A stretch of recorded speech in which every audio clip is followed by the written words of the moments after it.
এখানে একটা ভাই কমেন্ট করছে, এটা সত্যি আমার সঙ্গে হয়, লোভ অ্যান্ড মাইন্ডসেট খারাপের কারণে লোভ করব না। আচ্ছা, আমার যে ভিডিওটা ছিল ওইটা হলো লোভ আর লস রিকভারি মাইন্ডসেট নিয়ে।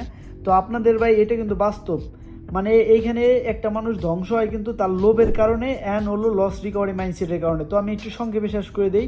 দেখেন, কোনো সময় লোভ করবেন না। অনেক সময় আপনার কাছে মনে হবে যে 100% এমন লাগে একটা ট্রেড নেই, শিওর শর্ট হবে, আর ওই ট্রেডটা দেখবেন আপনার লস হয়ে গেছে। আবার অনেক সময় লোভ করে দেখবেন যে আপনি সারা মাস মানি ম্যানেজ করছেন, হঠাৎ করে লোভ আসতেছে যে আপনি $100 আছে, আপনি $50 একটা ট্রেড নিলে ভালো একটা প্রফিট হবে, এই যে লোভ করলেন, মানে আপনার রুলসের বাইরে কোনো কিছু করা মানে লোভ করা, মানে বেশি এক্সপেকটেশন রাখা। তো এটার থেকে বিরত থাকবেন। অ্যান্ড লস রিকভারি মাইন্ডসেট বলতে কি, সাপোজ দ্যাট আপনার কাছে $100 আছে, আপনি $10 লস করছেন, এখন এই লস রিকভারি আপনি আজকেই করতে চাইতেছেন, এই বলে $20 ট্রেড নিতেছেন, তাহলে দেখবেন ওইটাও লস হয়ে যাবে। এইভাবে আপনার লস কিন্তু বাইরে বাইরে অ্যাকাউন্ট খালি হয়ে যাবে। আর অ্যাকাউন্ট খালি হইলে অনেক অ্যাকাউন্ট খালি হওয়ার পর অনেকে থামে না, না থামার কারণে তারপর আরও লস হইতে থাকে।